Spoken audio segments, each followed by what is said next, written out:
se place ici dans un K espace vectoriel E de dimension finie, on note P un projecteur de E et R son rang. Et on nous demande alors de déterminer les valeurs propres de U ainsi que ses sous-espaces propres. Remarque 1, si on sait traiter le problème sans le 1/2, on sait traiter le problème.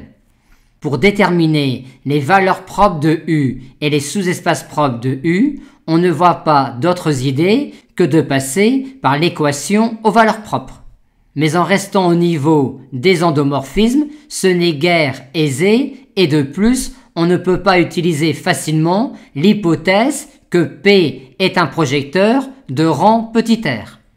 Aussi, en considérant une base B de E, va-t-on remplacer cet endomorphisme-là sur les endomorphismes de L de E en un endomorphisme sur les matrices de MNK.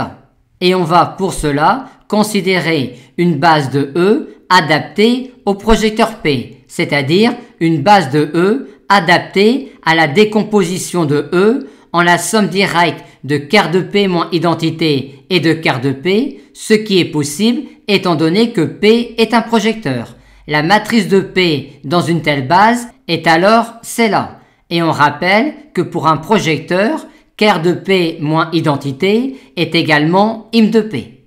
Ainsi va-t-on remplacer cet endomorphisme-là qui travaille sur les endomorphismes de E en cet endomorphisme-là de MNK qui travaille sur les matrices de MNK. Et qu'à une matrice M de MNK découpée avec ce découpage par bloc-là, lui associe cette matrice-là, soit encore cette matrice-là.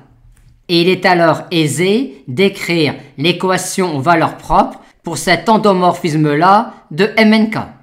Aussi, si lambda est distinct de 2, 1 et 0, la matrice nulle est l'unique solution de l'équation aux valeurs propres. Par conséquent, si lambda est distinct de 2, 1 et 0, lambda n'est pas valeur propre de cet endomorphisme-là. Maintenant, si lambda est égal à 2, 2 est bien valeur propre de cet endomorphisme-là, vu que les solutions de l'équation valeur propre pour lambda égale 2 sont celles-là, où M11 est un bloc quelconque de MRK. Et de même pour lambda égale 1 et lambda égale 0. On en conclut donc que les valeurs propres de cet endomorphisme-là et donc de U sont 2, 1 et 0. Et le sous-espace propre de U associé à la valeur propre 2 est constitué des endomorphismes F de E dont la matrice dans une base de E adaptée à la décomposition de E en la somme directe de quart de P moins identité et de quart de P est celle-là. Et de même pour le sous-espace propre de U associé à la valeur propre 1 et le sous-espace propre de U associé à la valeur propre nulle. Maintenant, on peut décrire plus géométriquement les endomorphismes de E qui sont dans le sous-espace propre de U associé à la valeur propre 2. Il s'agit en fait des endomorphismes de E pour lesquels im de P, c'est-à-dire quart de P moins identité, et quart de P sont stables par petit f.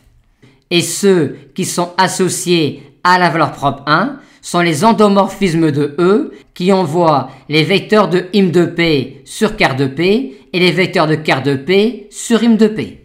Et enfin, les endomorphismes associés à la valeur propre nulle sont les endomorphismes de E qui envoient les vecteurs de im de P sur le vecteur nul, c'est-à-dire pour lesquels f rond P est l'application linéaire nulle et pour lesquels quart de P est stable par f.